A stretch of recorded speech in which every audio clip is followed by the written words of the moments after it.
Our next guest on the pod is one badass ultra running chick. She has run over 300 races that are marathon distance or longer, and it was at Erica's first 100 miler when she was in her absolute worst when these two met and became ultra best friends. She's a happy, lucky girl from the South, and we're wicked excited to finally have her on the podcast for not the first, but the second time, and she's single and ready to mingle, all you men ultra runners. Charlotte Corriher, aka the Marathon Costume Chick. Welcome back to the On the Runs podcast. What's up? Thanks so much, Eric and Erica. Ooh, sound effects. Wow. That was one hell of an intro. I'm so happy you're here, Charlotte. My favorite Yeti. Just don't tell the others, but yes. We're so happy to have you back. It's been a while too. We last recorded, I had to look it up. It was episode 129 where we recapped the quote unquote I don't even think it was the official Wetty Yeti. There was another one, wasn't there? But yeah, there was another Wetty Yeti. Yeah, this was the Hurricane Yeti. So welcome back. It's been an entire year. How have you been? I know. Oh, I'm doing great. Doing really great. So we know from Eric's intro that you have done 300 plus marathons and ultras. Yes. And I just cannot wait to dig into some of these. And I know a big number of those are Yeti races. So yes. With Yeti coming up this month, can you believe it? It's only like I'm so excited. Yes. Yes. Another Yeti. How did you first discover the Yeti Trail Runners? Wow, you just want to dive right in, Erica. I do. You're not like, don't be shy. You're not like, where are you from, by the way? Are you from the West or the Northwest? Where are you from? I need to know how. I can't tell from your missed accent. out on so much. Yeah. Do y'all think I sound like I'm from up north like y'all? No, we're the Yankees. Yes. Well, I don't want to hear about it yet because I actually wasn't here for the Wetty Yeti episode. I didn't get to meet you, Charlotte. So this is my first time, even though you're a podcast pro, as Erica wanted to say. But I totally forgot about this. Because you jumped in for 5 minutes and then that was it. I don't drive these episodes very often. So that's why I'm like, let's do whatever I want. This is my show. I actually think I opened the episode and then I said, I got to go. See you later. Have fun. He left us to our giggles and our funny stories about the creepy basement. Oh my God. Yeah. Oh my God. What a story. We've heard about that basement a few times and apparently there's multiple in the area. But first, actually, Charlotte, I want to know, who the heck are you? You're down from the South. I used to live in North Carolina. I love it down there. I love the accents, and I got some stories about it for you later. But give me a little bit of who Charlotte is before we dive straight into Yetis. All right. Yeah. So, born and raised in North Carolina. I still live in North Carolina. I lived in the Florida Keys and also lived in Charleston, South Carolina. But didn't start running, never an athlete growing up. Did a little bit of ice skating, a little bit of cheerleading, but didn't start running. One time was, I think in college on spring break, we were going to Daytona. I'm like, oh, I better run real quick and get skinny so I look good in my bikini. So didn't start running until I think I was like 35 or 36, that somewhat. So you're a new runner. Oh, yes. Well, a couple years. That's 20 years now. Last year, I celebrated 20 years of running. That's incredible. Congratulations. So that just blabbed on my age there. You're 29. Exactly. No, I'm 36. Come on. 36. Happy to be 36. Yeah. Yeah. So I didn't start running until, later in life and, just kind of took advantage of the community that I live in. There's a great little place to run right across the street from where I live. It's called the Loop. And just kind of, as soon as you start running, people are, talking to you, oh, well, let's do this 5K. Let's do this 10K. I'm like, okay, yeah, sure. I'll do that. And then started running a little bit longer, did a couple half marathons. And then I started training for my first marathon was Disney 2006. And I used the team and training program. And I just, it wasn't as much the running that I got addicted to as the community. I was going to ask, what was the pull? I'm sorry, the what? Oh, yeah, it was the people. I mean, even to this day, I'm still friends with a lot of my team and training buddies. We may not run together, but we hang out and, we keep in touch. So it was more the community and the friendships that I made through running that kind of kept me in that game. So, when somebody was talking about running and they're like, oh, when are you going to run your first marathon? I'm like, no, thanks. Never. Not going to happen. It's kind of And fun to know that you here did we start are. at the beginning. Like you I didn't just did. jump into those big races, even though No. you've done so many at this point. But everybody Yeah. starts somewhere. And Yeah. I'm so happy that Disney was one of your first races. That's super fun. Is that where the Yes. is that race that particular one when you guys started the what is it, the DDS, the Disney Drinking Society? Disney Day Day Drinkers. Drinkers. Yes. I knew it was So something like no, that. that came about much later. So just to brag about my group there, because a lot of them just did the Disneyland half marathon weekend. Awesome. So a good friend of mine started a group on Facebook, more of a social club, but it's called Disney Day Drinkers. And it's all about going to Disney World. And it's not about drinking around the world and getting sloshed. We're not the people that are getting pulled off of trying to climb the Mexico Pyramid. We're not the people splashing in the water. It's a small world, but it's more about, just going to, because there's so many, not just in the parks, but in the resorts and that whole area. There's just so many great restaurants and bars.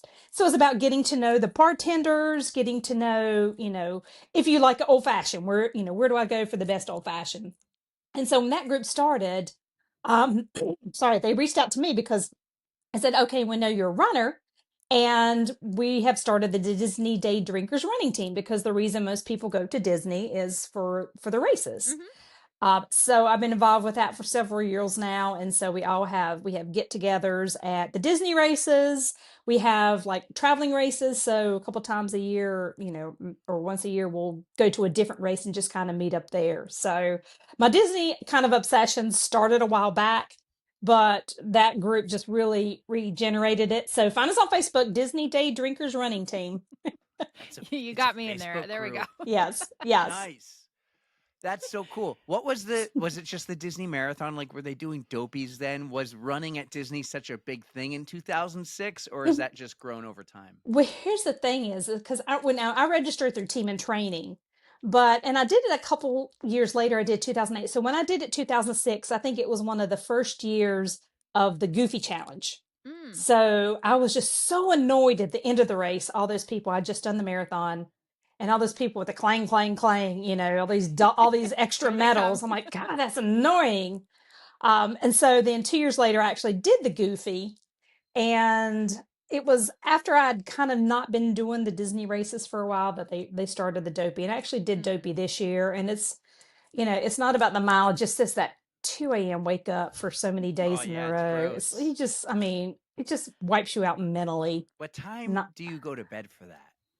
Because I probably wouldn't get to bed till 12. Yeah, I'm usually about 10 o'clock. If I go to bed any sooner, then I'm going to wake up at 10 or 11 and not be able to get back to sleep. So usually it's about 10 o'clock. I'll try to, go to sleep then. But you can always after the race, because the races are so early, you can always go back to your room and sleep a little bit before you hit the parks. I want to do it one day. I really do. But I got some time. But that 2 a.m. wake up call, it's like, I might need some VIP. It's tough. So I can just slide right in there. It is tough to wake up that early, but it's a lot of fun, and I think it's worth it to try at least once. I don't think the being awake early is hard when you're at the start finish line, right? I just think it's getting up out of bed and dressed and out the door. That's the hard part. Right. Yes. So but then you have to sit around and wait for forever. I mean, you have to get there so early. You have Why? to sit around and wait. Yeah. Why? Just because there's so many people going How in many and people? gosh, I don't know. Like, I have for the no idea. 5K, is it the same amount of people as the marathon a few days later, or is it more? I wish I knew the numbers, Eric. I don't. I need Sorry. Disney Thousands. It's There's at a least lot. thousands. Yes. Several thousand, tens of thousands. With the stats. Okay. Yeah. Do you? So you're still active in that community? You still go? You went as recently as this year? Yes. Yeah, I did Dopey earlier this year. I'm going back the end of next month and doing Wine and Dine. I think I'm doing Goofy again in January because that'll be the 20th anniversary of my first marathon. So I wanted to be there at Disney World for that. I love that. Yeah. We're So going to get special. into the whole costume thing later and how that developed, but I want to know, like, what do you dress up as for a Disney race? Here's the funny thing is I am so out of the Disney universe, so removed because I don't have kids. And so, I know Pooh and Tigger, I know Mickey Minnie, I know Jungle Book. And so I'll go to a race and people do very elaborate costumes. And I'm like, I don't get it. I don't know who you're supposed to be. Yeah, I see that. Yeah, and Disney has kind of really cracked down on the rules as far as what you can wear for a costume because people were getting out of hand. And Especially the face, right? Like they say you can't have anything that covers up your face. you can't have anything covering your face. So it's for me, I just keep it OG. I keep it, of course, every race has a theme, they have themed characters, so I try to do that.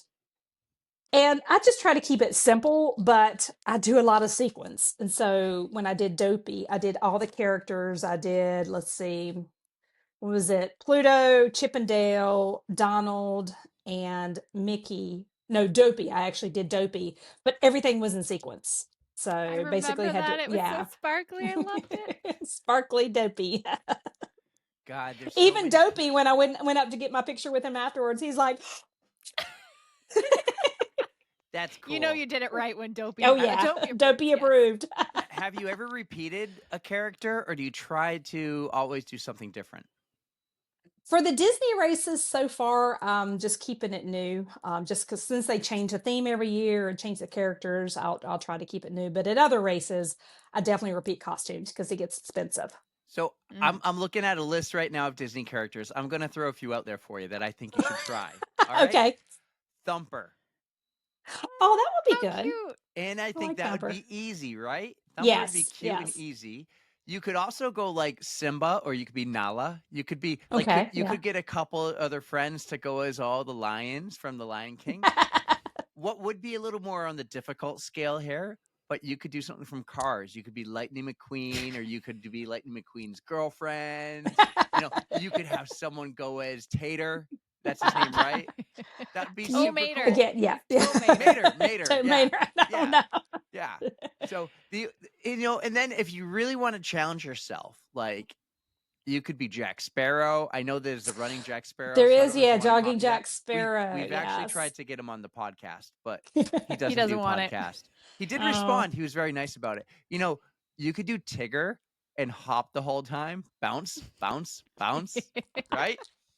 There's some cool options. Yeah. Do you I'm wanna actually hear- I've got a couple props right here I'm working on for I got my Olaf right here that I'm starting to work That's on. great. Do you want That's to hear so the good. best costume I saw during the Dopey that I did? Mhm. I think it was just during the 5K, which is probably the best idea for this. But Mhm. I saw there was a whole group of people who dressed up as the monorail, and they were all like Yeah, connected together. And I was Yeah. like, "You guys are great." And that's one of the rules that they put in place. Oh, That really? and there was another group that did the Slinky Dog. Yes. Oh, And that's so yeah, cool. they you cannot be connected to other Oh. people. Well, Bummer. you know what? That was 2017 when I last saw it, so it makes sense. I know. You mentioned you're not the crazy girl who's in the water for It's a Small World or the other thing. If I were to ever be that crazy guy, it's the one thing I would do that I don't think anyone has done. I'd want to climb up to the top of Magic Kingdom, Cinderella's castle, and zip line down the zip line that Tinkerbell zip lines down for the fireworks. That's what I would she's do. small, but I think she could kick your ass. You come up there and try to take over. Oh no, I think she's got you there, Eric. Well, I would pay to see that fight. I would want to be you got to go out legendary. You can't be the crazy True. girl swimming in It's a Small World. You got to Yeah. be legendary during a fireworks show or something. Mr. would be epic. Tinkerbell, I would be. I don't want to do that. I love Disney World. I don't go enough, and I want to go more. So I think that's so cool you do it, and I would love to join you there one day. Oh, let's do it. I'll design your costume. We'll have to think of a theme. Oh my God, this could be great. This could He be just really made his good. night. Oh, He yeah. doesn't even know what for you. He's like, ooh. We could be the Goofy movie. guys are We could do flowing. like Here the we go. Goofy movie. I could be Max and you could be Powerline. Roxanne. See, again, I don't know Powerline. any of this That's stuff. right. I'm so old. I don't know this Charlotte, stuff. I gotta I watch will it all. educate you when I see Thank you in you. a couple of weeks. Okay, That thank you, please. a Goofy movie is my favorite of the. I think the I've heard Disney you talk movies. about that before. Yeah. Yeah, it definitely is. So we'll work on this.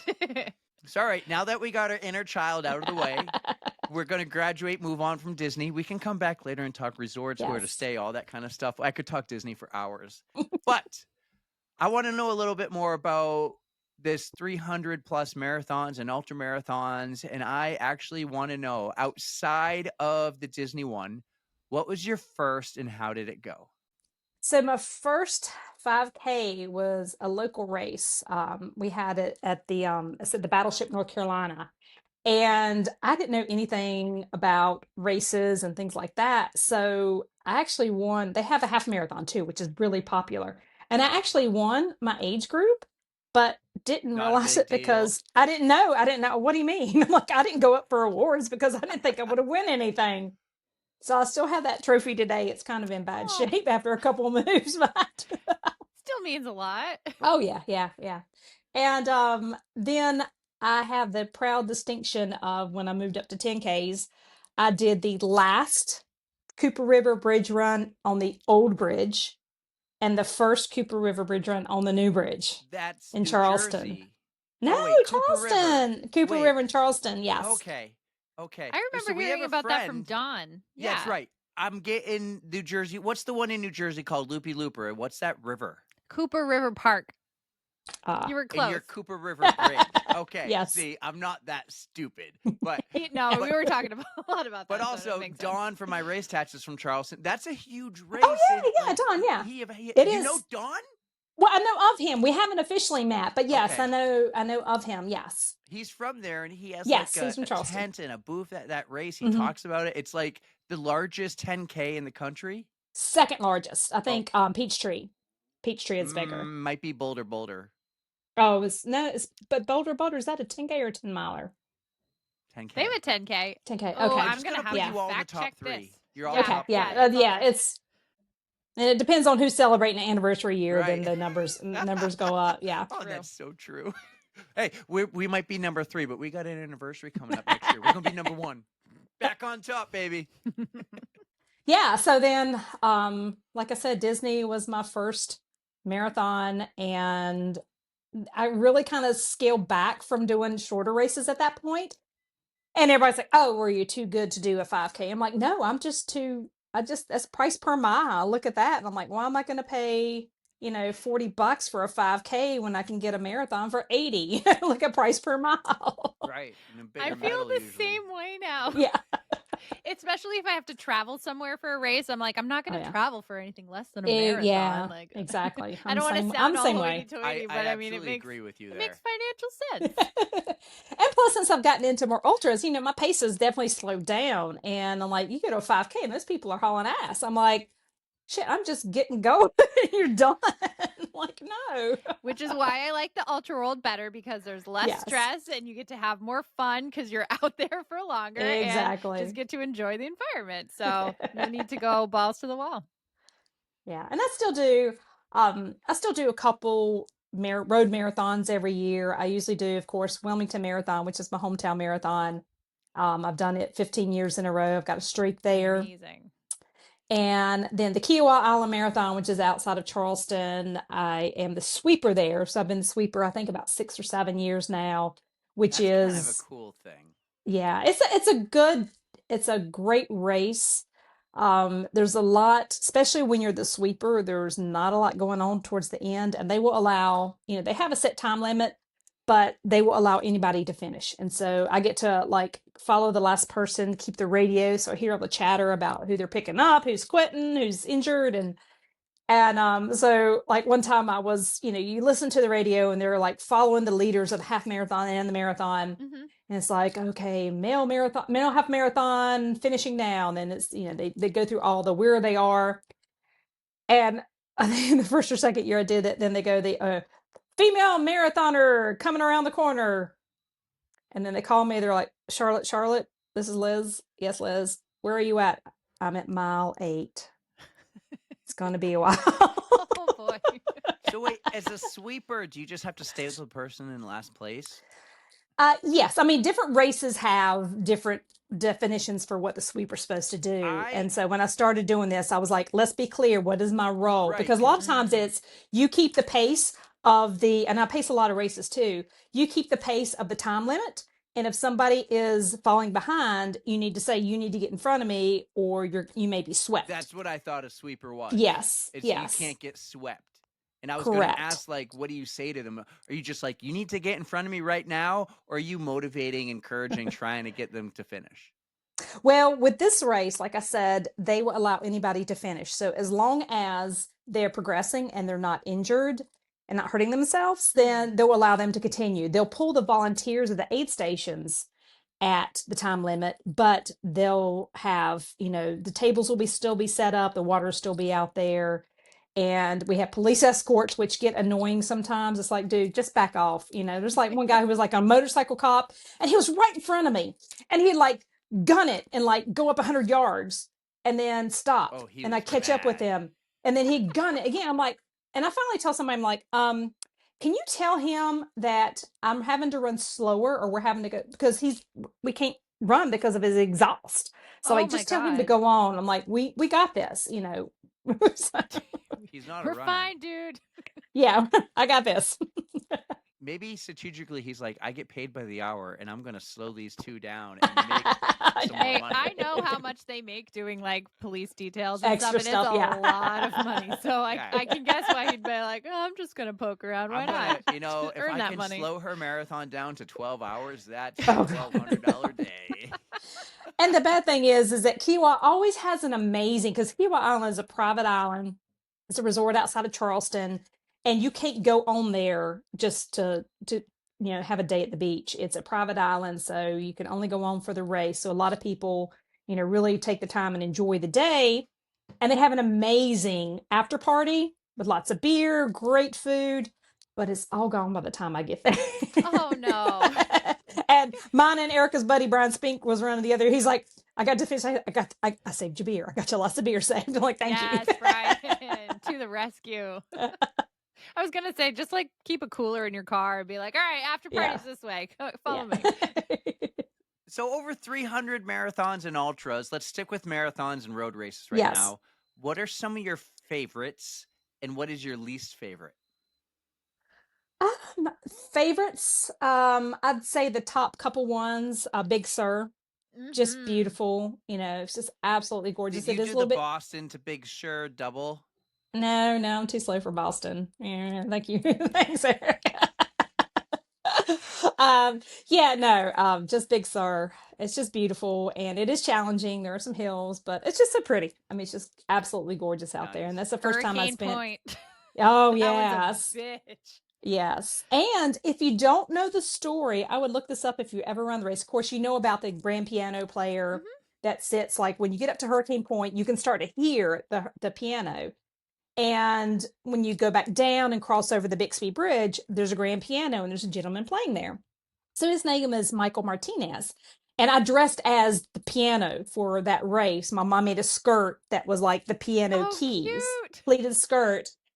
And so I got to talking with him at the expo, and it's just a great story about how he got that gig. He was actually the protege of the previous person who had been playing that gig for years. And I may be getting it wrong, but if I'm correct, I think the other gentleman was blind.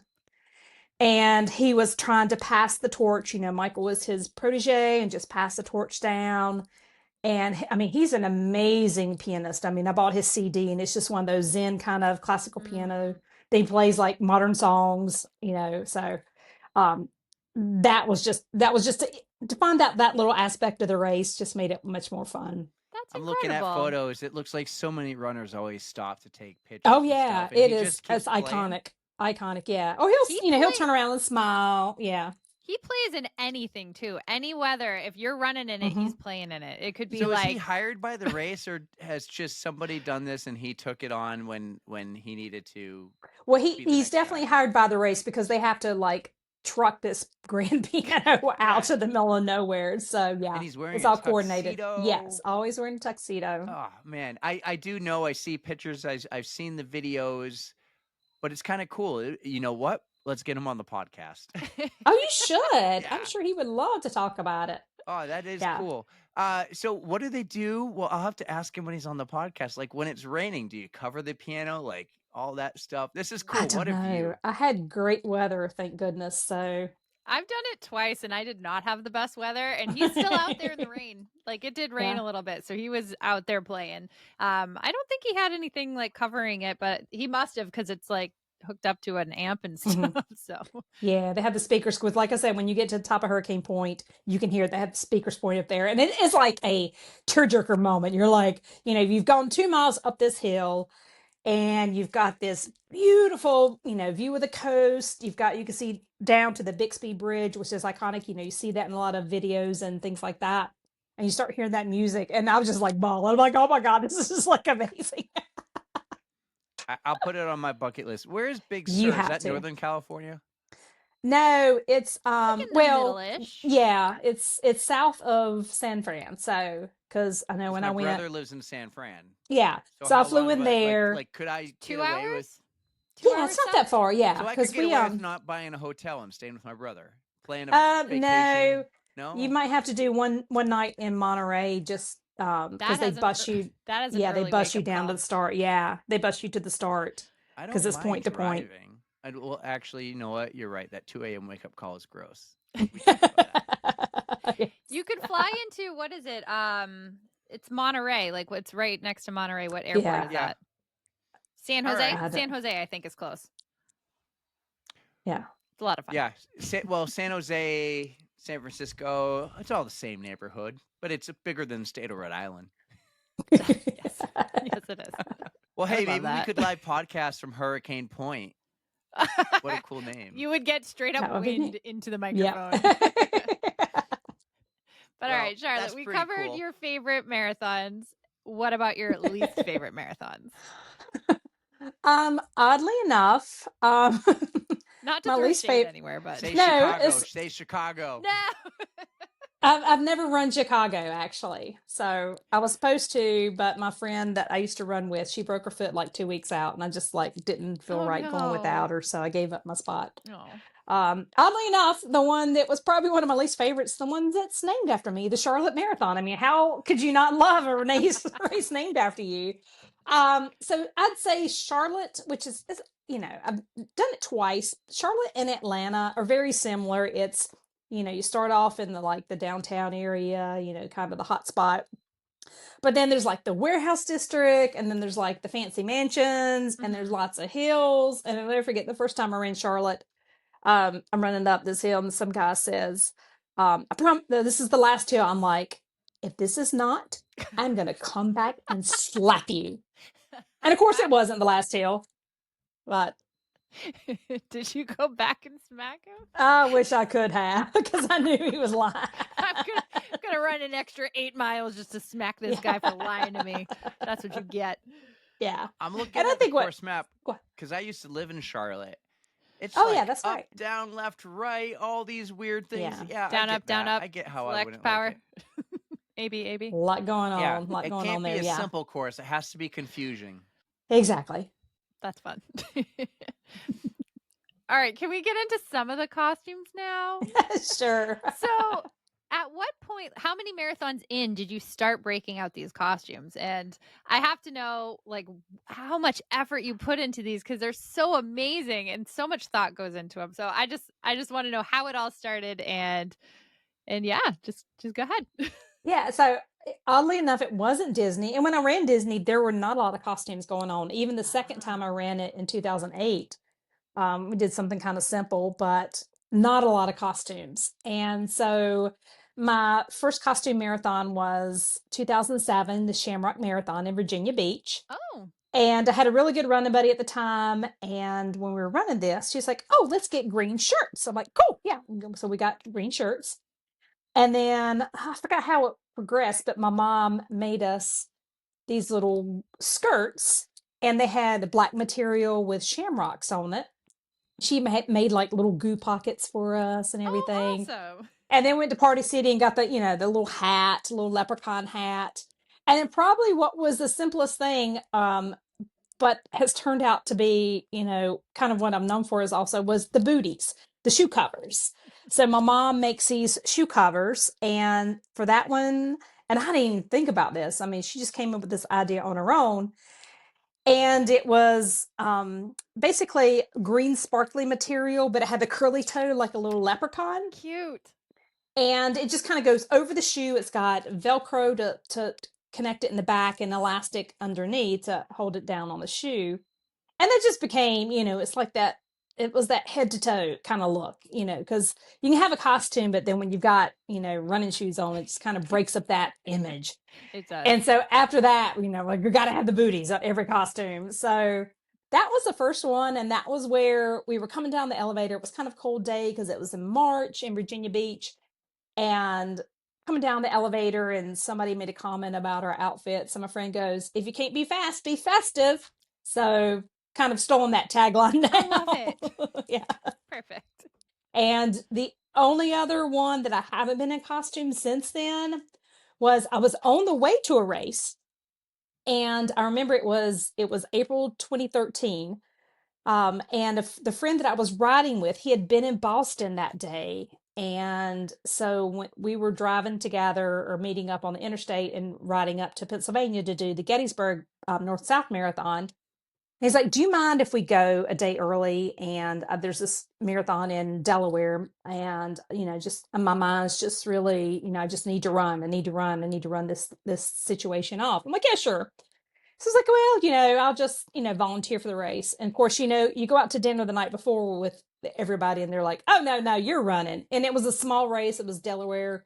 I think it was Delaware Trail Marathon or something like that. So it was my first trail race and my first double marathon weekend that I had not trained for. Oh, mhm.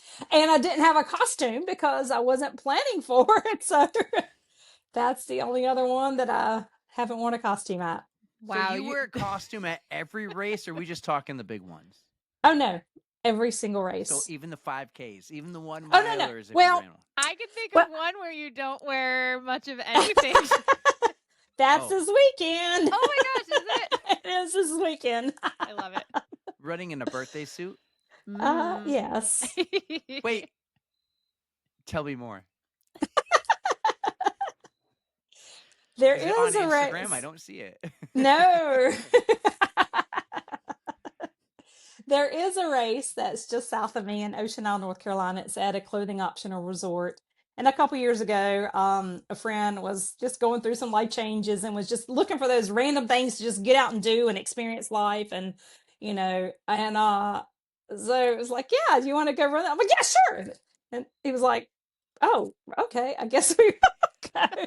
So now it's become this kind of annual thing of, just kind of, it's fun weekend. That's awesome. And it usually lines up with the Oktoberfest at my favorite bar in town, but it's different weekends this year. So just the race. And yeah.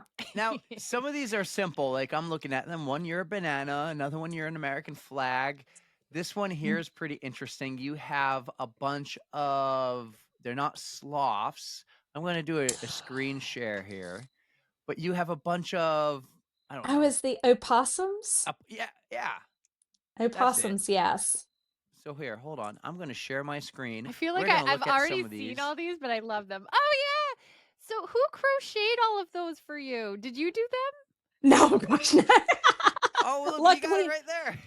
Yes, I have the three babies.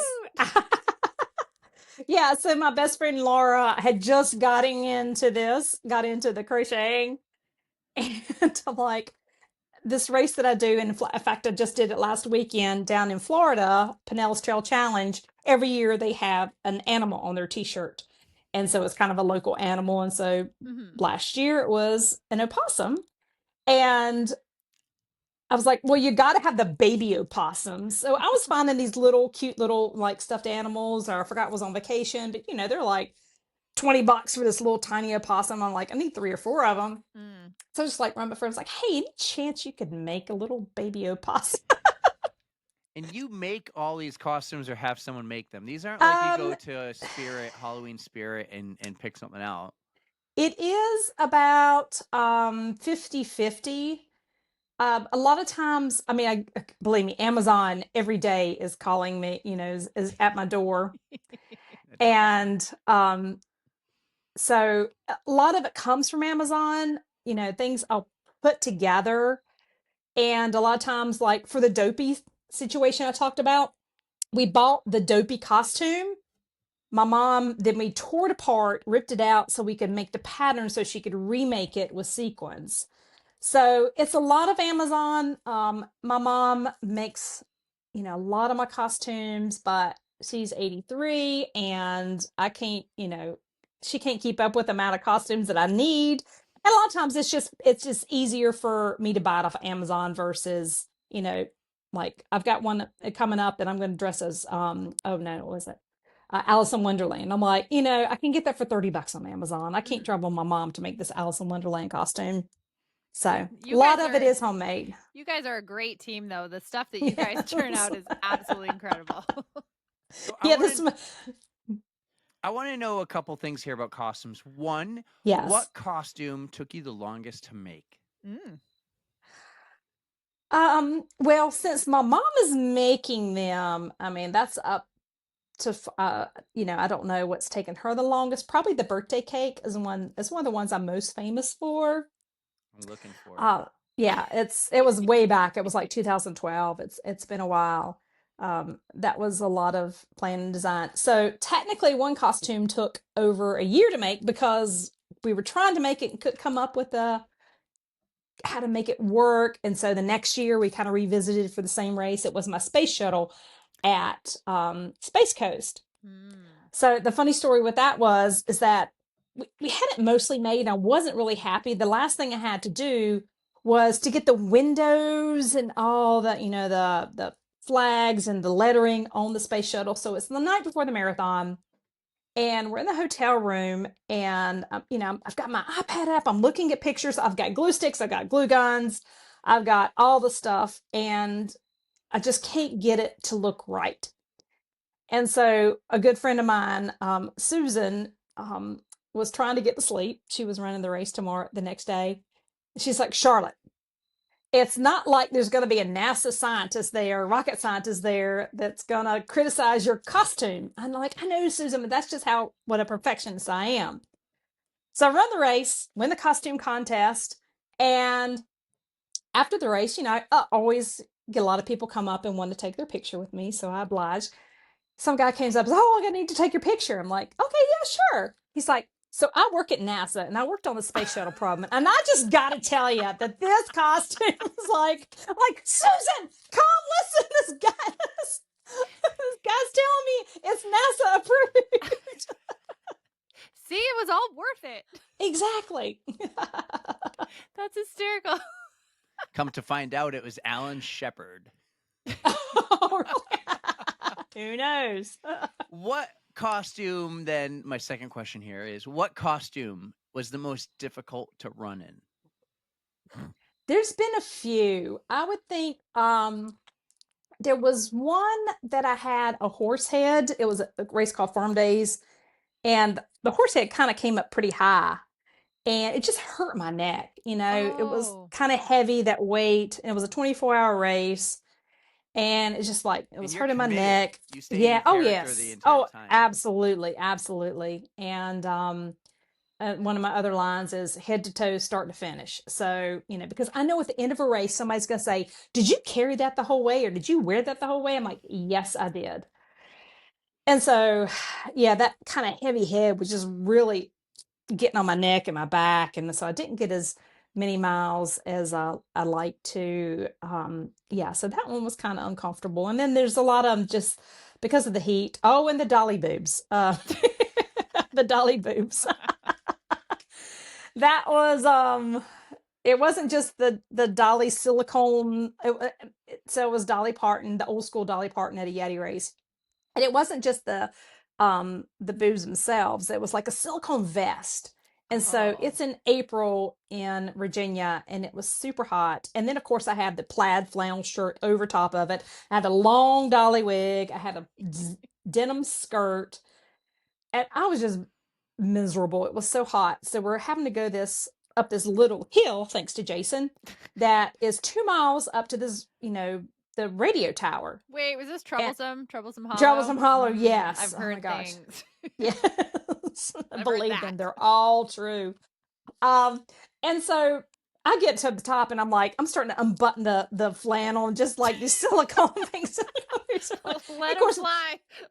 most everybody that's up there is with the race, but there's like, we get up there and there's like some young kid who apparently had like probably snuck up there to smoke some pot or something and look over the valley. And, Yep. and he's like looking over. What the? That's amazing. I have to commend you for your commitment to wearing these costumes, because the first time I met you at the Yeti 100 a few years ago, you had another Dolly costume on, and I just sparkly remember, Dolly. yep, I remember you had the little inflatable guitar the entire time, and I was following like a trail of little like sequin, not sequin, but like little gem things that were hanging off your dress. yeah. And I can't imagine, it was a hot day that weekend you were like full costume. So I just, it's very impressive that you do stick to your word, and from start to finish, you were wearing it the whole time. Yeah, and I've started to kind of be more realistic. That one race that like I said, the horse head, I really got upset that I didn't do. And it's not like I really care if I get a certain mileage. I want to finish, of course. If it's a fixed distance, I want to finish. But after that, I'm like, and in fact, last year, I think you know the story. Last year, when I was supposed to run Yeti, or we were supposed to run Yeti, and it got canceled, the costume that I had later on, I'm like, thank goodness, because I realized that costume would have been miserable. And I actually had planned on wearing it at another race, another Yeti race, but I'm like, I'm still now. I'm just like, and it took a lot of, it was the porta potty. And I was just like so excited to make it, and it was great, but I'm like, nah, this is gonna be, I don't think I'm ever gonna wear this in a race. It's gonna be, I started to get more realistic about, is the goal the finish, or is the goal looking cute in a costume or having a great costume? What so if you I've did like started a race where you did costume changes and you could throw it oh on yeah, for a lap? I've done that. Yes, That's fair.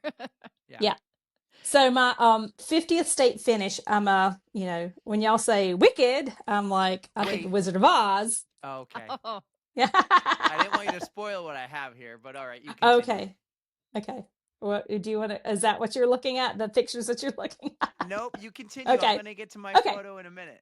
All right. So yeah, so I'd a long time planned my 50 states finish was going to be at the Land of Oz Marathon in Kansas, because huge Wizard of Oz fan. Like when I was little, if you didn't call me Dorothy, I wouldn't answer. What year did you finish, by the way? What year was it? That was 2018. Okay. Yeah. And so everybody dresses up for that race, because there's always, the medal is always the theme of one of the characters, or there's just a lot of characters to do, so a lot of people dress up. So I'm like, well, this is marathon costume chick, I gotta like be up above everybody else. So I started the race as Dorothy, but I couldn't find sepia tone gingham material, so it was just black and white. So black and white, like the start of the movie. And then I changed into the Scarecrow, then I changed into the Tin Man, and then I was changed into my mom made a great costume that's half good witch and half bad witch. It's Are you a good witch or a bad witch? Then the Scarecrow, then the Tin Man, then the Lion. And then I finished as full color Dorothy. And conveniently enough, my coworker lived in that town. She had a Cairn Terrier Toto dog. So her husband stayed at like the 26.1 mile marker and gave me this dog to like go through the finish line with. Well, they didn't tell me the dog was 15 years old.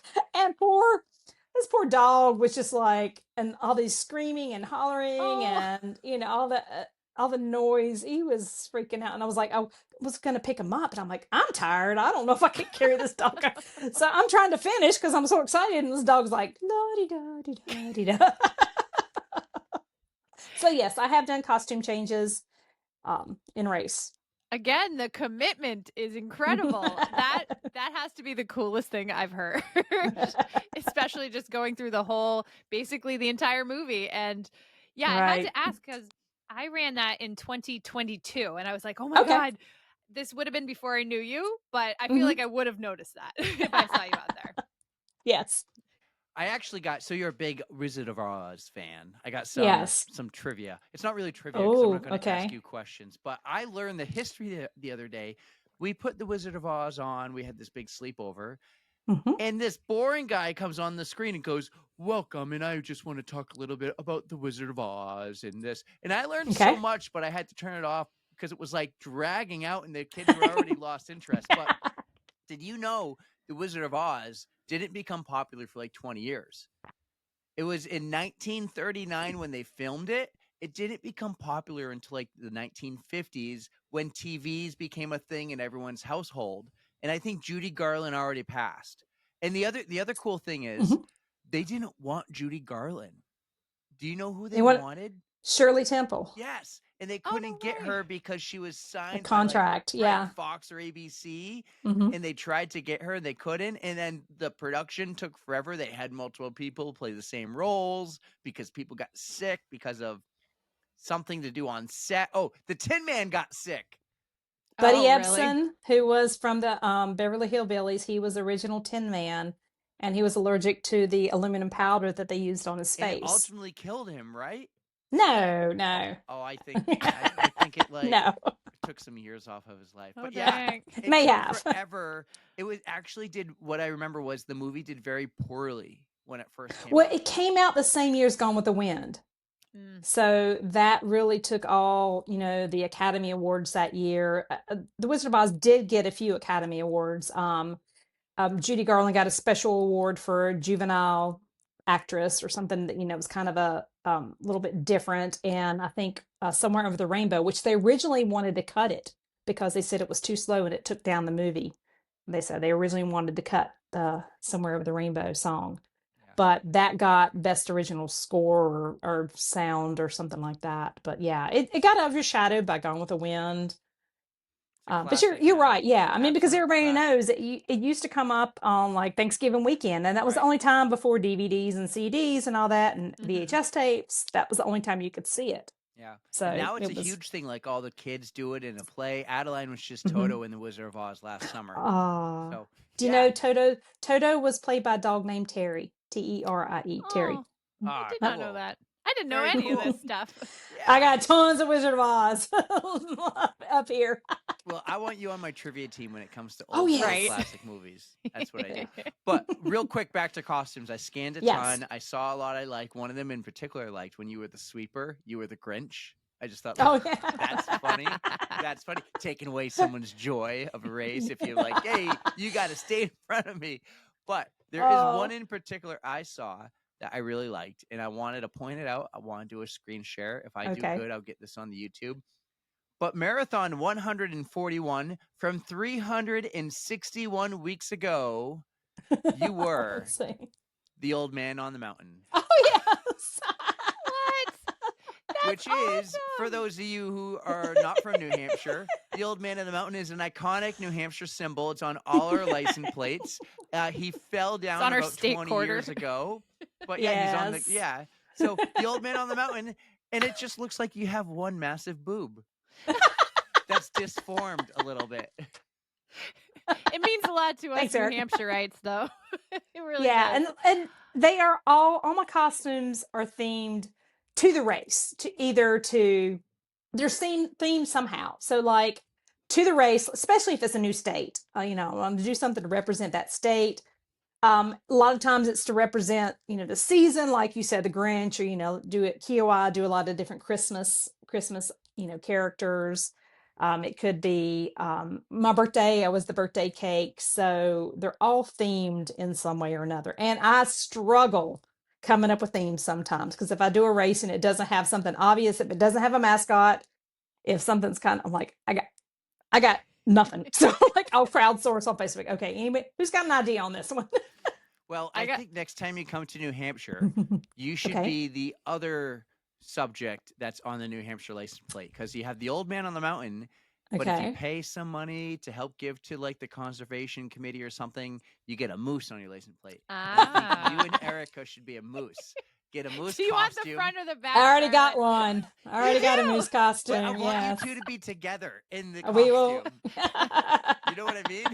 Well, The we'll front have to half and the rock- back half, we'll yeah. have to rock, we'll paper, figure out scissors who's for who front, gets who's what. back later, but Oh man. But this goes back into the things not having a theme. Some of the Yeti races that you do, like one year you were Jason Green, the race director for all these races. And that was absolutely incredible. But you have such a creative spirit that you could pull anything out and make it work.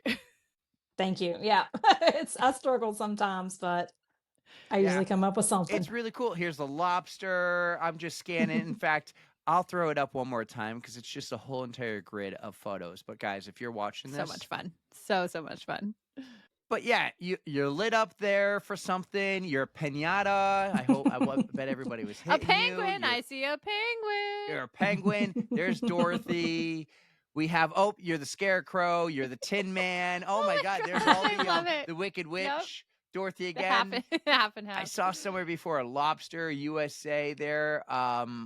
What's that? A pilgrim? A I farmer? can't see. Oh, it's small on your phone. That's right. But Yeah. there's so many cool. Fragile. Is that?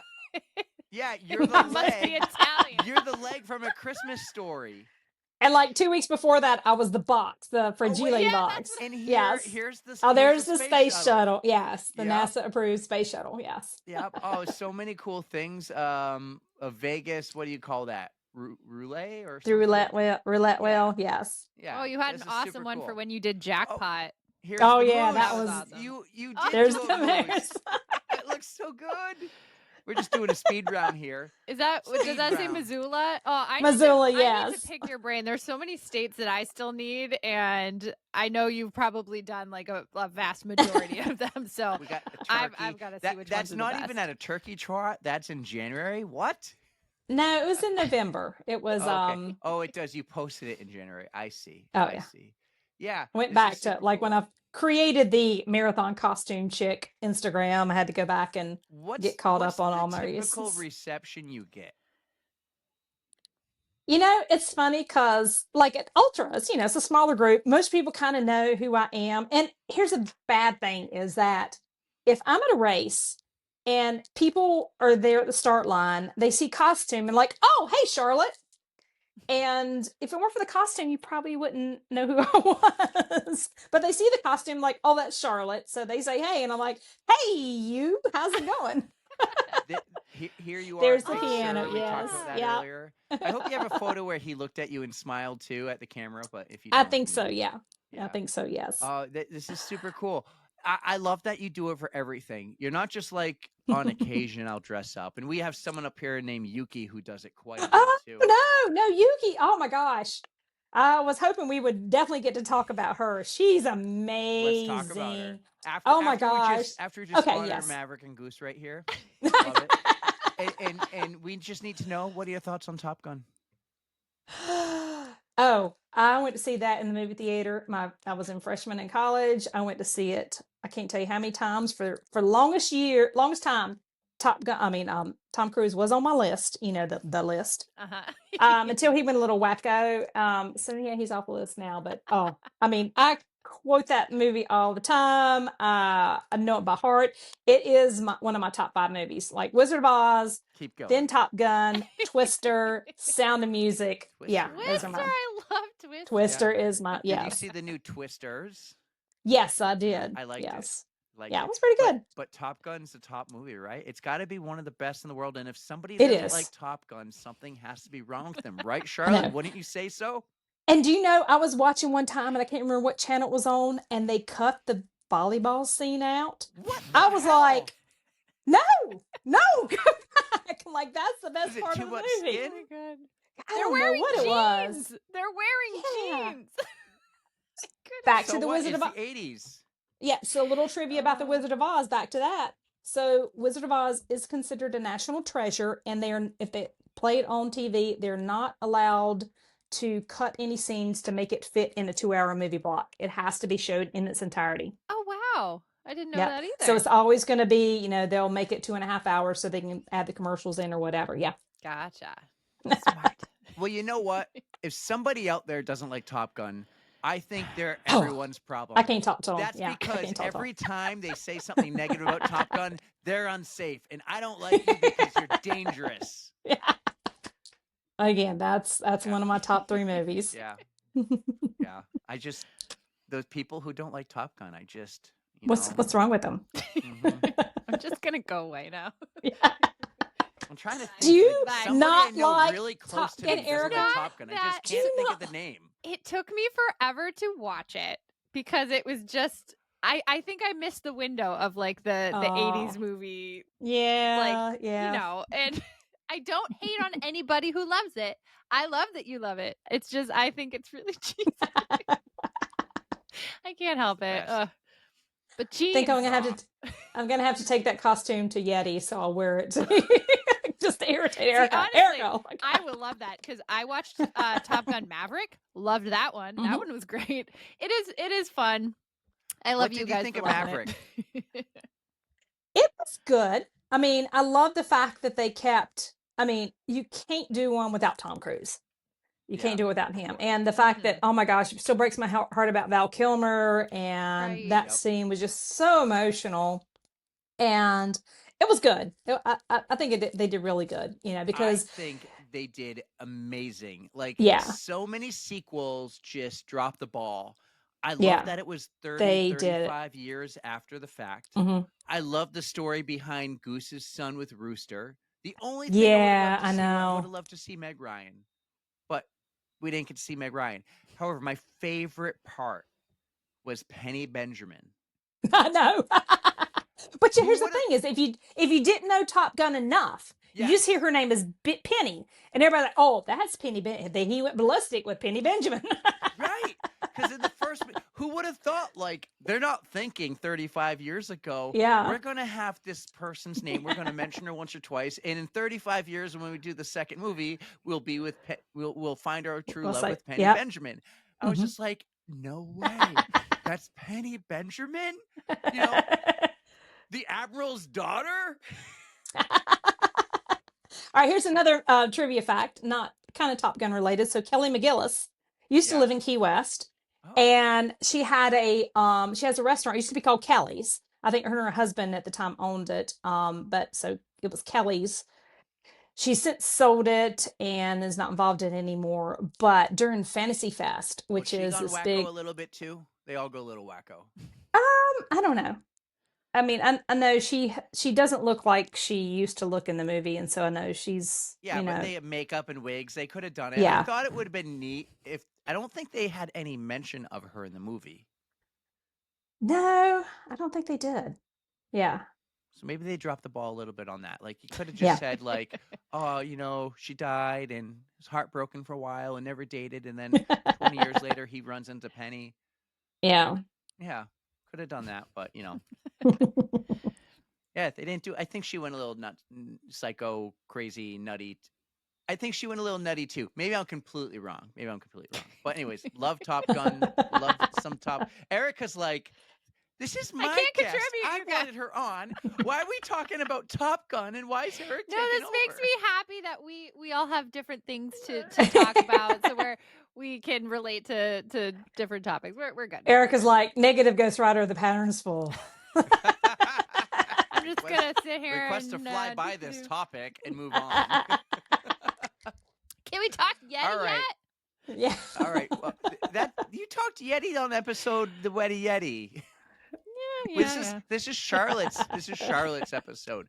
But all right, Charlotte, let me help Yes. get us back on the track here. Okay. Let's get into not Yeti, but ultra marathons. Mhm. When did you get this crazy ultra bug? It doesn't have to be a 100-miler, but anything that was more than 26.2.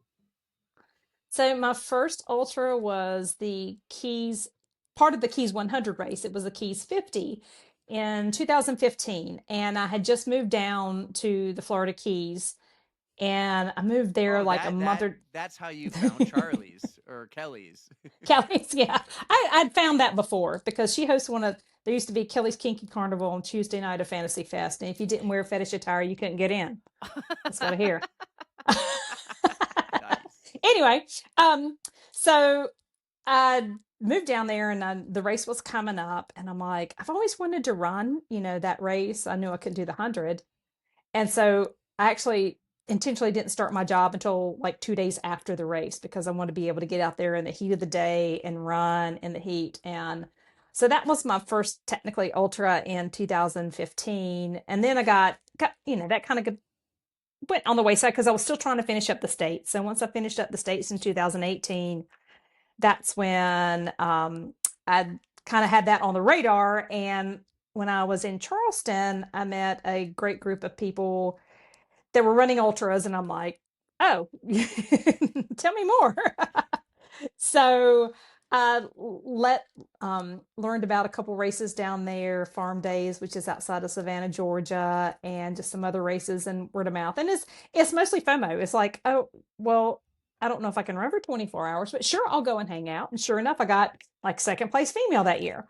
And then I was lined up for a race, and my friend said, oh, um, somebody wants to do their first 100 at this race in Tennessee called Holston River Endurance Challenge. I'm like, August, 100 miles. I'm like, no. But sure enough, sure, why not? Mhm. Oh, yeah. So just, getting into that whole ultra scene was just, it was life changing. I mean, just, as you know, Erica, it's it's a whole different ball game. If you're at a Mhm. road race and somebody falls down, everybody's like, oh my gosh, I hope that person I don't trip over that person and it slows me down for a tenth of a second. Versus at an ultra, it's like, oh my gosh, dear, what can I get for you? Here, let me help you. Let me clean that up for you. Would you like some Fireball to make you feel better? Yep. It's a whole different mentality, and just the community. And I think a lot of it has to do with a lot of ultras are because they're so long. A lot of them have out and backs or loops that you get to spend time with people and you get to Mhm. meet people.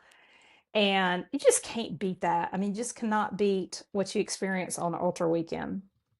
I agree. And Yeah. we just recently got one of our road running friends to do an ultra just this past weekend, and he absolutely crushed it. So Who? I'm hoping to see him a lot Oh more. yeah, Beard. Beard, yeah. Mhm. He's you may have seen him. He's been on social media lately as Forrest Gump. He's got like the legit Oh, Forrest Gump fun. beard, and so he dresses up Oh, as nice. Forrest for most of his races. And The but I'm like, beard you'll is fit right real. in, buddy. Oh yeah, he's got the real beard. Oh, But yeah. wow. So I'm gonna see if I can drag him to some other races, and hopefully we can all cross I think you paths. can.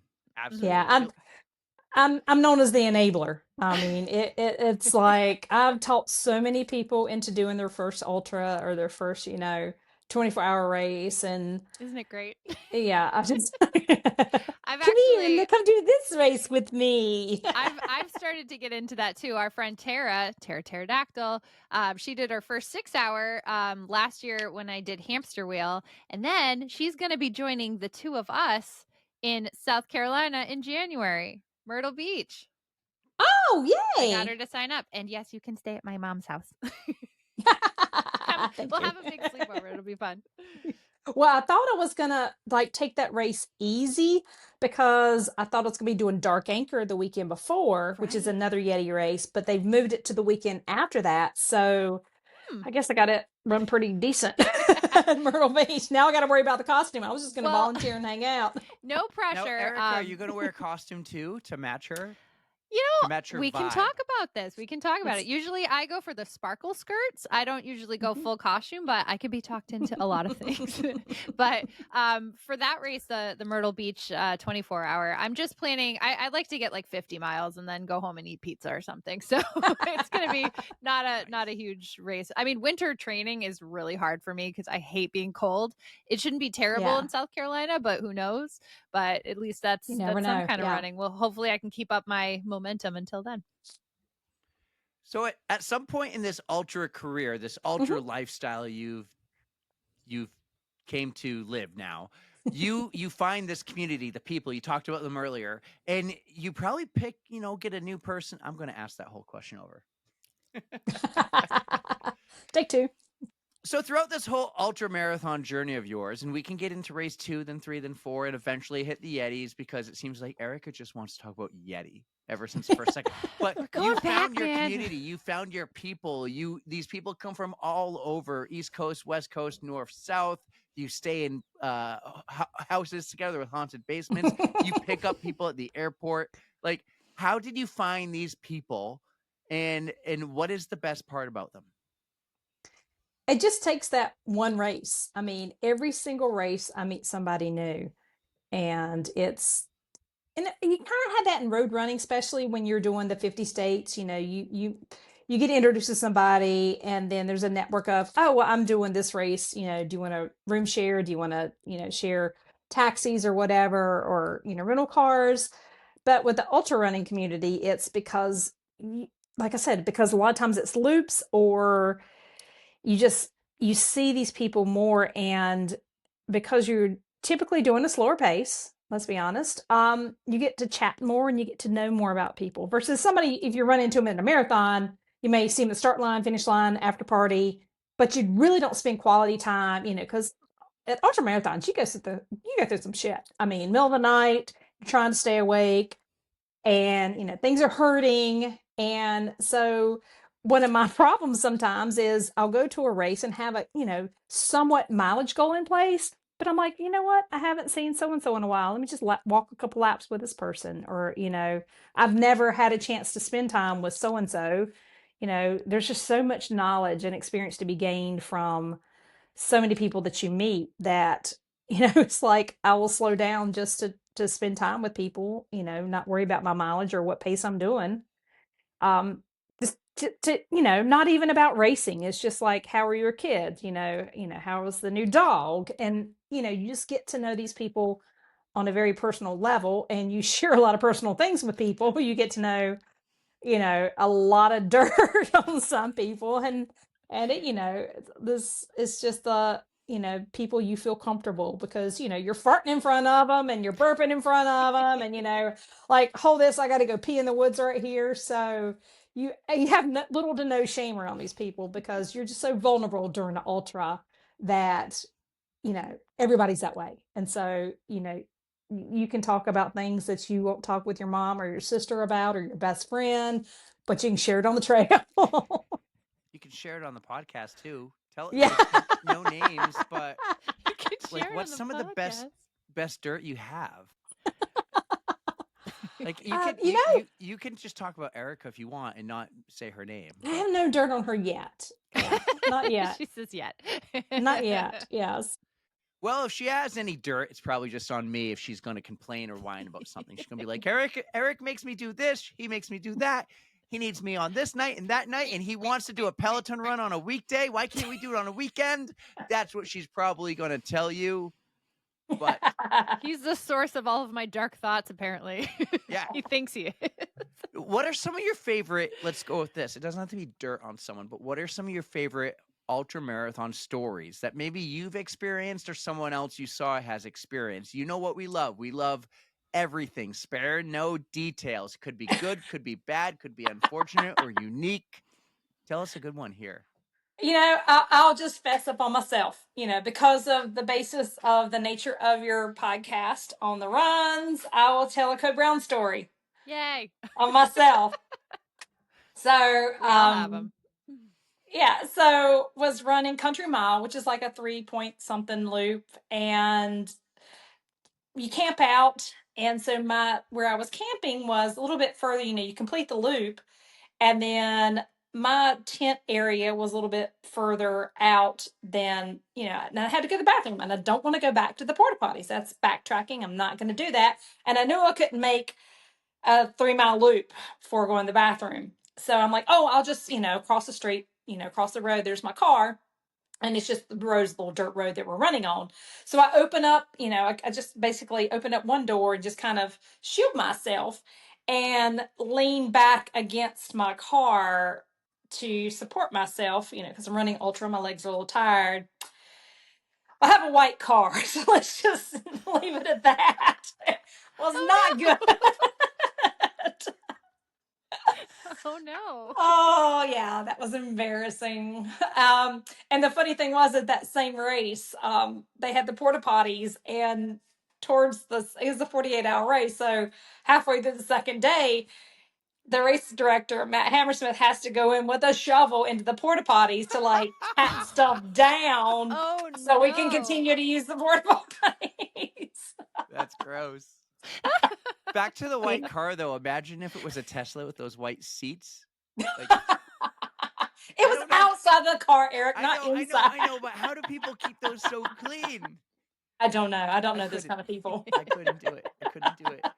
Oh, no. All right. I think that is like a runner's like worst nightmare is going into a porta potty and there being no room left. That happened at Hamster Wheel one year. I mean, Yuki's got her own stories. We haven't even talked about Yuki. I was just thinking we got to get back to her. We will. I wrote it down to save for the end. We'll talk about it right at the end because I think Erica's been waiting long enough.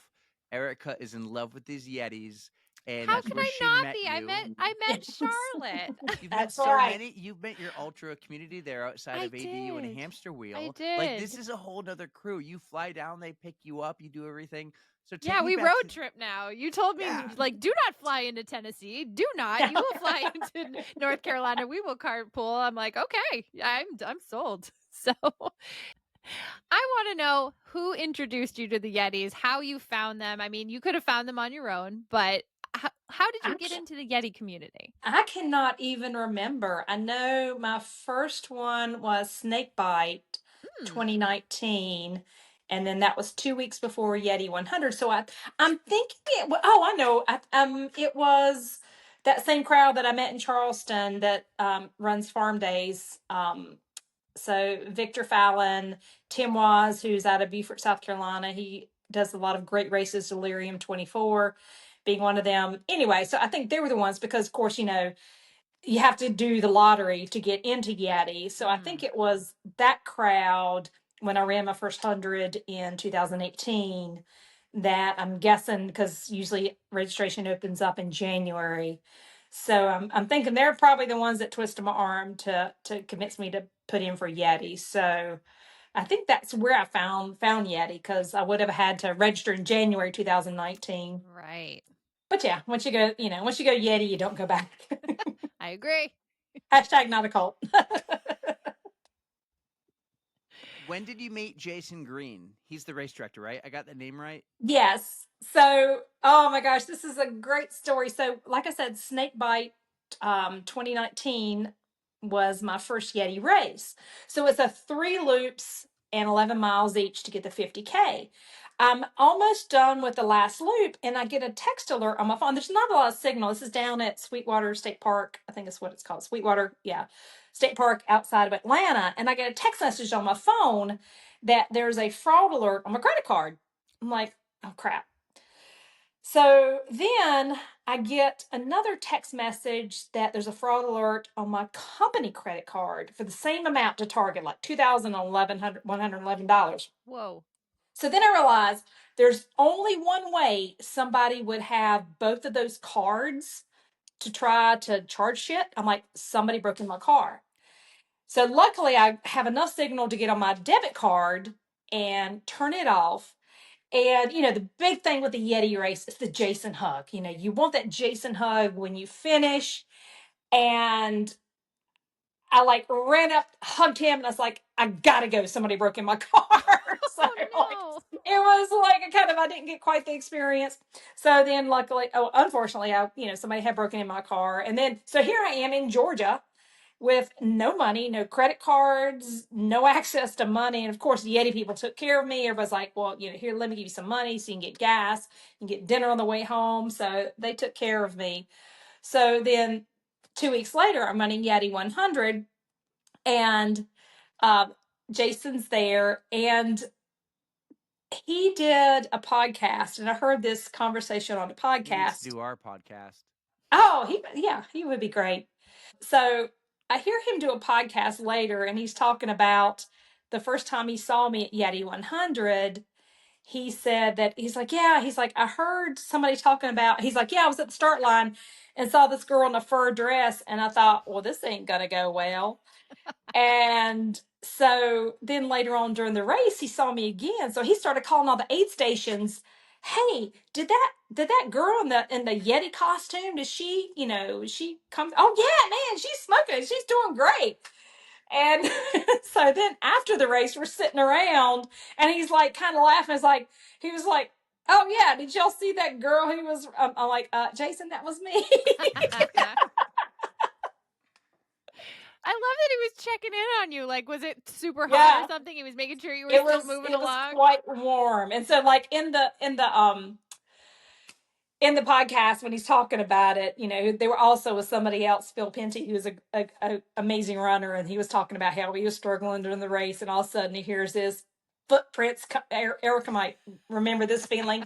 Knows these footprints just like hobbling up or coming up around you as you're going up the hill and back into Abington, and he looks around and sees this girl in a Yeti costume, and he's like, "Oh shit!" I love it. Yeah, you definitely smoked by me when I was ready to like pass out on the thing, and you were just like, "You're doing great," and you just right by me. So What was your That confidence at the is time? that is something that I am known for, is being very strong at the end of the race. I'm like, I'm ready to get this shit done.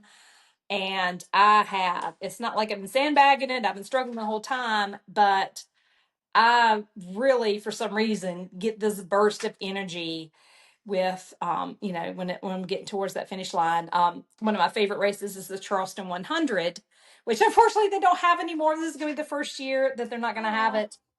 And at the end of the race, it ends on a track at a rec center, and you have to run one lap around the track because you get there at mile 99.75. So you have to run this 0.25 lap around, and they time it as a separate event. You have to do it, you know, just so you finish the 100. Yep. But they also time it as a separate event. And I have won it for the females all but 1 year out of, I think, 6. Wow. And the first 2 years, they didn't offer like female awards. And so going into the third year, I'm like, I think you need, you know, male and female awards. I And deserve so, this. Hello. yeah. And so they came up with that. So I won it every single year except for one. Nice work. I don't know where And you yeah. find the energy, but I'm so glad you do, because Yeah. I was like, if she could, I gotta just follow Charlotte. I had my poles. I'm like crawling up this hill. But hey, you went there and I followed, and we got it done. Yes, we did. All right, well, that's kind of how you met Erica, but how do you make that connection after? Because you two become besties, you talk all the time, you pick her up at airports, you go on road trips together. How did that connection Yes. happen? Yeah. So one of our Yeti friends is Pat, and he's one of those streaker mile people that has to run a mile every day. And so when we were doing Yeti 2023, he was out for his streaker mile and wanted to, you know, go down to this house that we were staying at and just go run on the trail. And that's where he met Erica. So he was the one who technically brought Erica into the fold. And so again, we kind of bonded that weekend. So when it came around registering for the next year, we're, you know, checking in with everybody. All right, we're going to do this again for 2024. So everybody was back in, everybody was into the house. And of course, we know what happened with Yeti 2024 was Hurricane Helene came through, race was canceled. And, you know, I live on the coast, so I've been through a lot of hurricanes and a lot of storms. And there's things that, you know, when you lose power and lose internet and lose cable, you know, it's just kind of a bonding moment for everybody. So, you know, that was, even though it was a terrible weekend for the community, it was a Kids great, couldn't do it these days. yeah, it was a great weekend for us friends to just hang out and just sit on the porch and chat and talk stories and drink some beers and decide, okay, well, let's just get up at 3 o'clock in the morning and go do this other race tomorrow. So, you know, when you've got a friend like that with Erica that is willing to say, hey, you know, well, we're going to do this. She's like, okay, I'm on board. Let's do it. It doesn't Can't take go wrong much with to that. convince me. Let me tell you, kids these days have no clue. Like, I remember that Hurricane Bob came in. That was during the time of the perfect storm in 1992, and just like the crazy weather, but you got the wood fire pit going, and you just no lights, and you got candles. Like, kids couldn't survive today in that. I don't think they could. No. So that's how you met, and that's how everything worked out. And now you two have this amazing friendship and bond, and you have more races going planned back. together, not just 100 milers, Yes. but you know, things in Charleston and going and sleeping over at Erica's mom and dad. It's gonna be like kids in high school again. Pizza party. We're trying to get Charlotte to come up this way. I think you had your eye on Notchview, so if you want to make that happen, let me know and I'll I help you out. did. So Well, that you was on the probably calendar. qualify for Anchor Down. Come on, I don't Charlotte. know when is it? What time of year is that? That's August. August. Okay, which I'm used to doing races in Florida in August, so We can talk. Oh, it's yeah. going to be a cool breeze. It's on the ocean side. The weather is perfect. It's not It was hard great at this all. year. It starts at Oh, 7 p.m., so you don't have to wake up at 2 in the morning to get there. yeah. So I actually had Notchview on my calendar for next year, and we take a mother-daughter trip in July, and so I'm like, okay, well, every other year we fly somewhere big. So 2 years ago we went to Iceland. This year we went to Norway. So in 2 more years we would have a big trip. So next year we were going to do.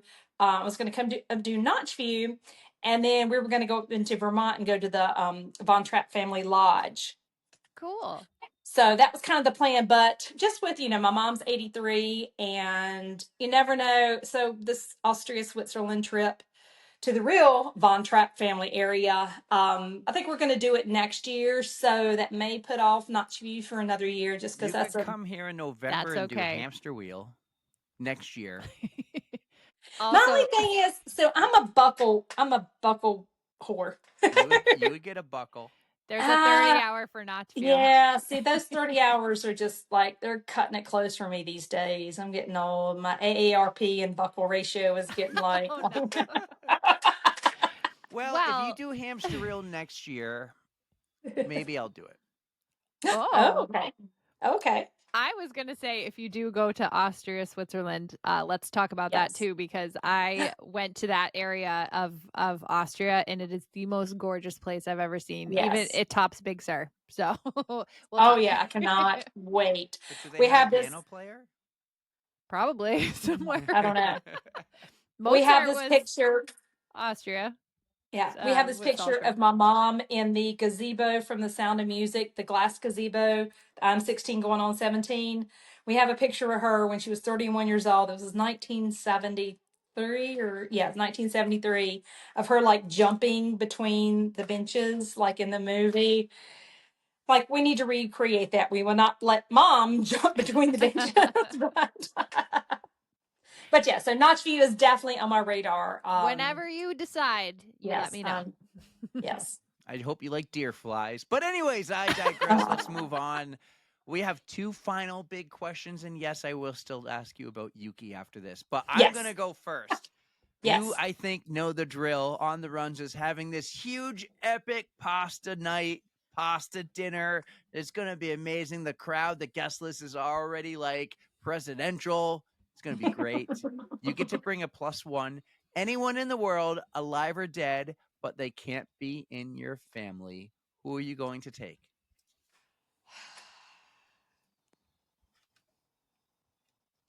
I thought about this, and it's tough.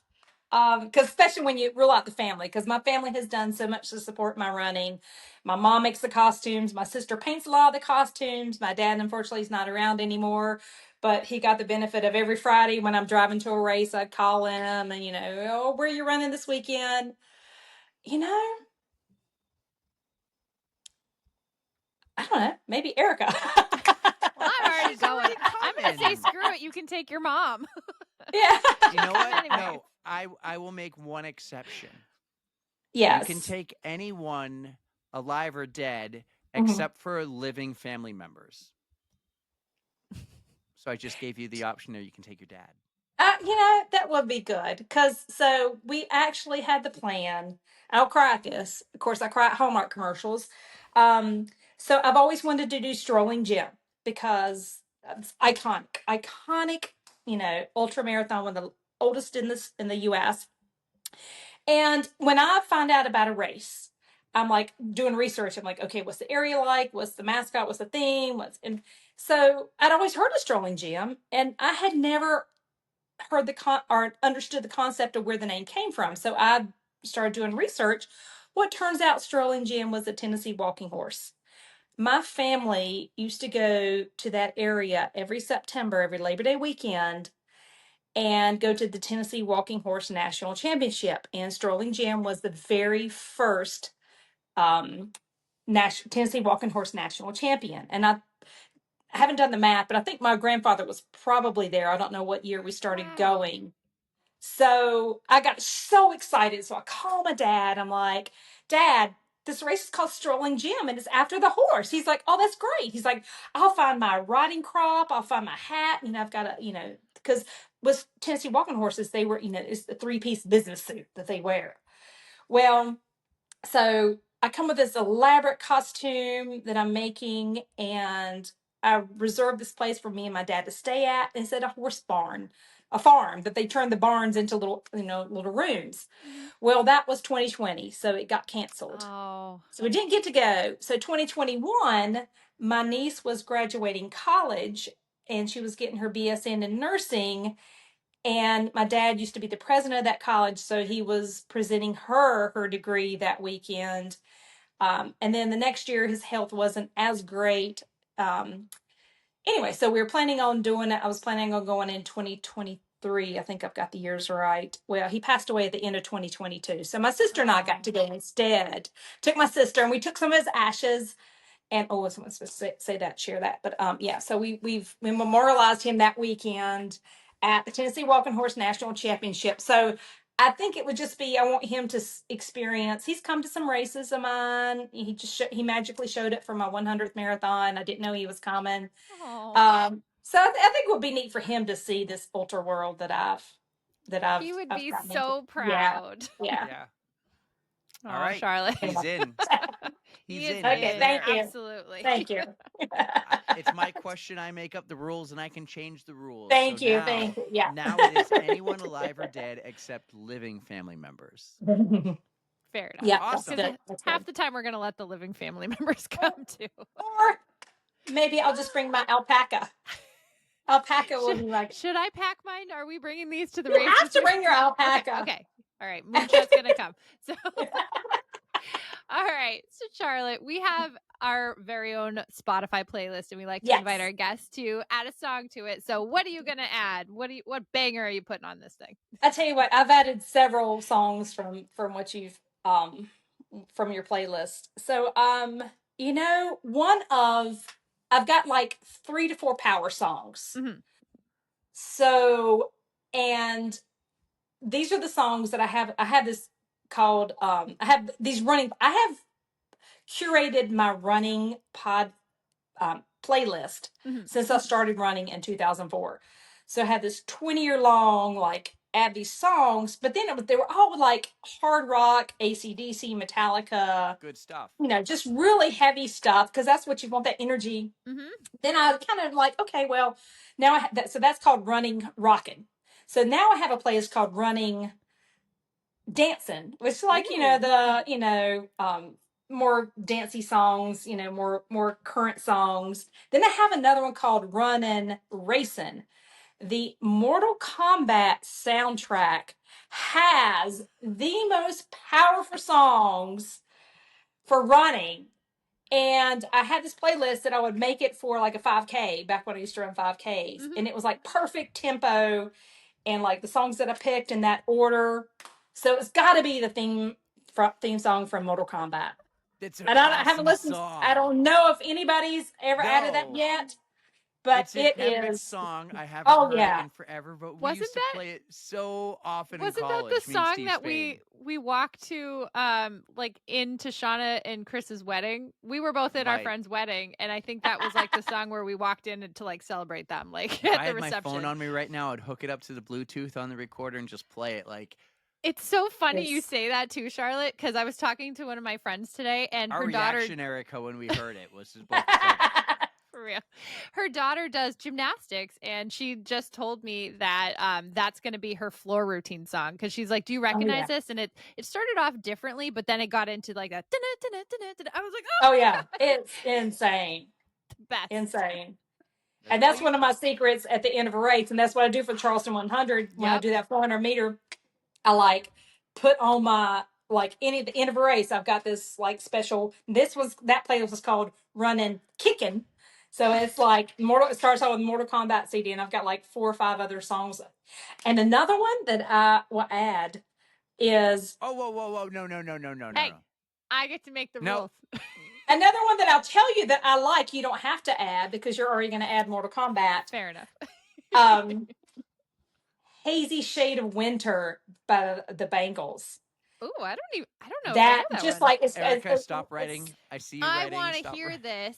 Yes. I'm gonna look it up later. It slows. It like has this really like slow 10 seconds, and then it's like da na na na na na na. Oh Hey, yes, it's probably gonna go on my playlist, whether it goes Yes. on the runs one, but at least Mortal Kombat's gonna go on there. Mortal Kombat definitely needs to be on that. Amazing. Can't believe it's not yet. Thank you for bringing that How to is the it? podcast. I don't know. We missed out, but hey. So are we Well, talking Yuki or what? Yeah, I Yeah, was going to say, please. this was a lot of fun, but we can't end without hearing this Yuki connection. Oh my gosh! So, every time I go to a race or I talk about my running in costumes, everybody's like, "Oh, a lot of people dress up like." I'm like, no, usually it's just me. And the first time that I heard about Yuki, which I was so surprised that I hadn't before that, was back in the other year when Ultra Sign Up did this Keep Trail Running Weird contest. So the first year it was kind of weird. They just kind of like, oh yeah, here's the contest and here are the winners. It wasn't any kind of input or voting or anything. So the next year they actually had nominations and they picked finalists for people to vote on. Well, my friend, one of my great running friends, Carrie Haskins, who is also she's from like Nashua, New Hampshire area. So I saw her post on that because, I was like, I kind of wanted to, because it was the best dressed award or whatever. And I'm not good. I'm usually good on self promotion, but I'm not someone who was like every day, okay, I need to vote. I need to vote every day. So I just posted it once or something. And then I saw Carrie post. She's like, oh, I'm so torn about this. 2 of my best running friends who both dress up in costume are up for this award. I'm like, have you not told me about Yuki? And so Yuki won that year, which was so well. I mean, she is just amazing as far as her costumes. She is just, here's the thing is we have totally different styles. Totally different styles. But I appreciate what she does because, and I think I talked to her one she time. appreciates what you do too. And I think I was talking about how my mom helps me. She's like, oh, my dad helps me make my costumes too. So that was the first time I'd ever heard of her. And I'm just obsessed with her. She's just amazing. And just the way she puts her costumes together. She's like so polished and graceful. And I'm this clunky Forrest Gump looking opossum wearing, You both do great though. You really do. You both do. And that's the thing is, I love it because we both had 2 totally different styles, and she is just amazing. So she won the first year, which I was so happy, because there were a couple other people in the contest. That I think they came with 5. I wanted somebody who it wasn't just kind of a one-time deal that they wore something. I mean, she was so dedicated to her costumes and so intricate. I mean, her hair and her makeup and the glitter and all this.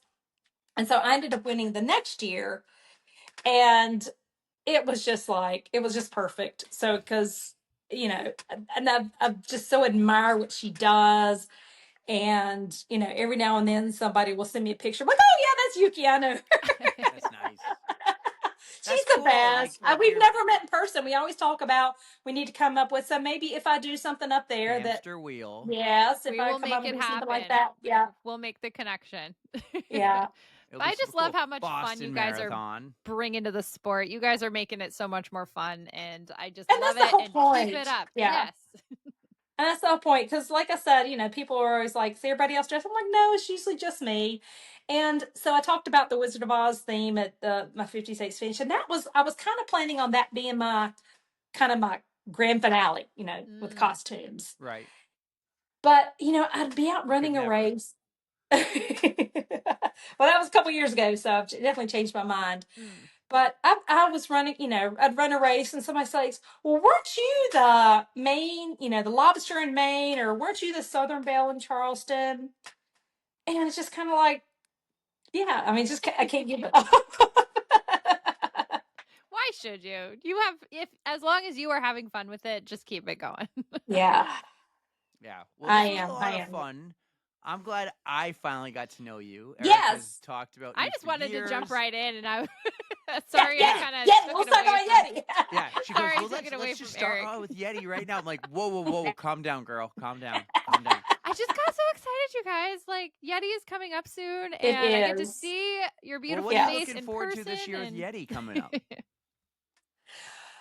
You know, it's gonna be one of those heart tugging kind of situations because most of us were there last year and we saw, I mean, we were literally like for 2 days, like, is anybody heard from Casey? Nobody's heard from Casey. We know she's okay, but just the fact that you want to hear that somebody has had a contact with her, or Beth and her husband Mouse were in their RV in the campsite and they kept on, the water was rising. They're sending videos. And it was just one of those, like our house, the creepy house, the creepy basement house. We just told everybody, like, hey, just come here. If you've been evacuated, just get here and let's then come up with your next move. So the owners of the house were so grateful. They came out, they live next door and they came over. And I think it was I can't say, really trauma bond, but we all just went through so many emotions that Scary weekend. times. Yeah. And I mean, even I left to go to breakfast that morning and I came back, couldn't get back up because both driveways were blocked by big trees. Mm-hmm. And it was just, it's not going to be the normal Yeti weekend because the course is the Creeper Trail is not going to be the same for many years.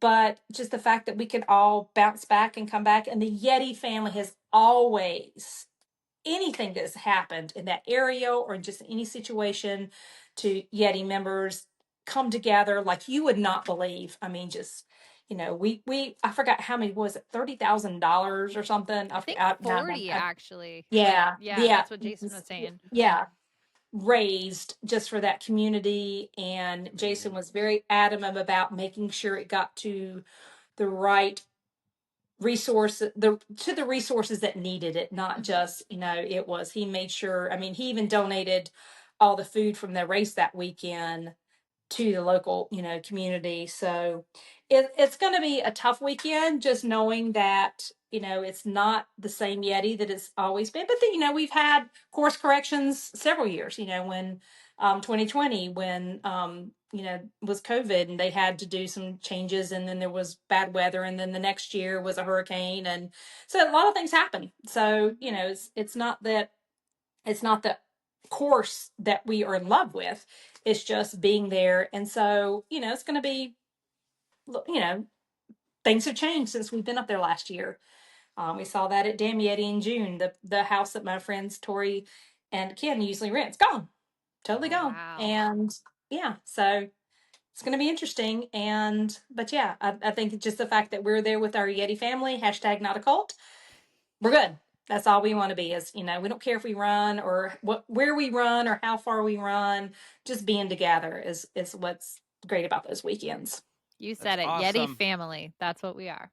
Yeah. I can't wait to hear about it. You're going to have epic weather this year. Going to have a great time, and you're both going to get that hug. So have the fun. Jason hug. Yes. Yeah. Yes. Have fun. I'm jealous of like the sleepover you're going to have at Erica's parents' house. But I'm glad we finally got to do this and we got to finally meet.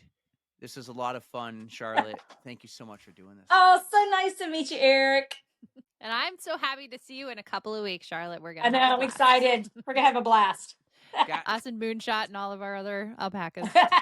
White top. That's awesome. Guys, I really hope you enjoyed that. Nothing like a sweet Southern girl with that Southern charm.